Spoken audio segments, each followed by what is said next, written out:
Now, all over the tower in various places where there's wood, there's graffiti.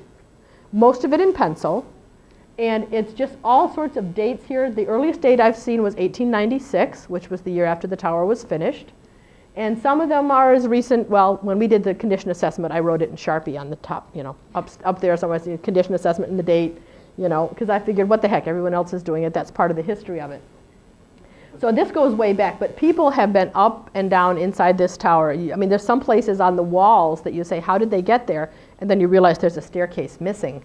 That's how they got there. But, otherwise, how would they get their name up that high? Now, I have some pictures of the ladders, not as many as I'd hoped, because so far nobody has had the courage to take a picture of the ladder while they were on it. Okay? So I can't really give you more than maybe an inkling of what it's actually like to climb the ladders. Like this says, when you go up through there, what helps to support that outer wall is a lattice work of triangular shapes and scaffold that forms triangles that are about 2 feet, a little more than 2 feet on a side. Okay? So you're talking about a 24 to 36 inch equilateral triangle, one edge of which that you're climbing on actually has the ladder sticking out about 6 inches, so there's even less space. I don't consider myself to be really big, but my hips just fit through with a winter coat on. So if you're very big, you're not going to fit through easily. You have to think it through. Again, this is another one of the challenges that's going to face us when we get to work on the tower. The guys that did the condition assessment, they had to pull everything up in buckets from the ground, from the outlook, so that they could get their stuff up there, because a lot of it just wouldn't fit through the very small spaces you have to deal with there. So let's see if I can give you at least a ghost of an idea of what the ladders are like. This is the ladder that leads up right next to the lookout. And again, you can see the names here. Someone should catalog those. That'd be kind of fun. But anyway, so this is the type of ladder you're climbing. It's a simple metal rung ladder. In the winter, you really should be wearing leather gloves because it's really cold. And then this little catwalk here is what you get to when you go to the top of that. This is right next to the ladder in the hatch, and the space, well, you'll see the next picture, but it's narrow. And again, you notice there's kind of a lack of what we call safety rails. That's why, another reason why it's not easy to make this an accessible space. This is how wide the catwalk is between the outer wall. This is the upper wall of the tower. This is the outer wall. This is the inner tank. And like I said, you can stand with one shoulder against that inner tank and touch the outer wall easily. I can.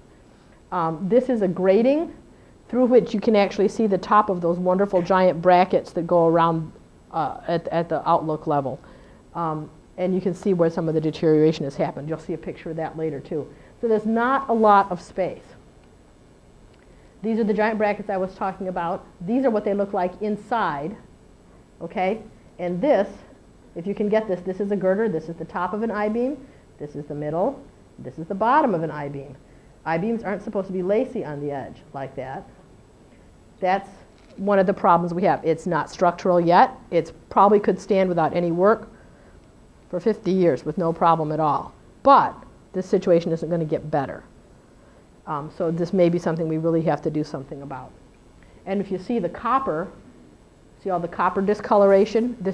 That's because there was leaking in the roof, which is copper, and it brought down the copper salts that have stained the walls. So that's how we knew instantly, the minute we got up there and started looking, and said, oh, wait a minute, we've got leaks in the roof that we're going to have to deal with here too. Those have been dealt with. We got a little bit of extra money from the state last December 07, and we did a temporary seal. We sealed all the seams. So the water is not getting in now, but it's only supposed to last 5 or 6 years, that type of material that we use, because we know we want to do much more work, especially on the roof. Okay, so these are the triangles you have to fit through. I wish I could have had a person climbing so you kind of get an idea of the scale, but there's not a lot of room there. And this is looking up, let me think, what is this? That's the tank, okay? And this is looking up towards, I think this is looking up towards the top of the tower. Yeah, it is. This is looking up towards the top. And there's like 1, 2, 3 sets of rings like this that you have to go through.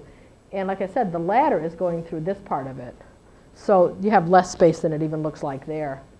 This is what the ladder looks like as you're climbing up to the top. What you see here is the peak of that really cool, highly pitched roof that's up there. So you're climbing up this ladder, and then you get out to the top, and you are as high as you can go, unless you're someone like Tom Neal and you're going to tie yourself off and dangle about 10 feet from the peak of the roof. I have a picture of him somewhere doing that. It makes me nervous just to look at it. Okay, so let me explain where we are here now. This is the hole we were just looking up through, right here. Okay? This is a window that looks out over Kalamazoo to the east. This ladder leads down into the tank 40 feet. Remember, there's no electricity in here, and with the hatches closed, it's absolutely dark in there. Even with the hatches open, it's still dim, really, really dim. Okay, so you've just climbed up here, and if you can see these two really slender things here, that's what you're holding on to, okay? Now this slit, you can just barely see it. This is that window, okay? That's how you get out on the roof. And you can see how much room your feet have right here to stand on while this piece of steel gooses you to step out onto the roof. Now with the hatch closed, it's not too bad, but that means no one else can come up. And while you're on the tower, people in the rest of Kalamazoo can hear you scream. I don't think people below you could. Okay, so when you're standing in about this position here, because this hatch actually down into the tank was closed most of the time that I was up there, because we needed the space to stand. You have more than one or two people up there, you've just got to have a place to stand. And so if you're standing about where that hatch is, this is your view of the steps that lead up so that you can look down into the tank, and also it's much closer up to the peak of the roof. So this is what you're trying to get out onto. Now, the height here is approximately 28 inches from the floor to that bottom edge that you have to step out through. I have a 27-inch inseam. Okay, I couldn't do it, not with 5 inches of wood to stand on. I just couldn't get out there. Plus the fact, well, I'll go into that later. There's another reason I didn't go out, and it has nothing to do with in space no one hears you scream. This is what the roof looks like from underneath. It's really kind of neat. And then all these, all the joists, not joists, that's not right, rafters, come up and form the roof line. It's really very pretty. And this is looking down into the tank. All these guy wires kind of keep the tension on the tank itself, because the tank is structural. It's not like it can just be, oh, we'll just take the tank out and make a room. No, it's not coming out. The tank is part of the structure. It's part of the engineering that makes the water tower stable and as strong as it is, and make it, Okay, now this is the other reason I didn't go out. You notice these guys are all wearing harnesses. They didn't have one for me.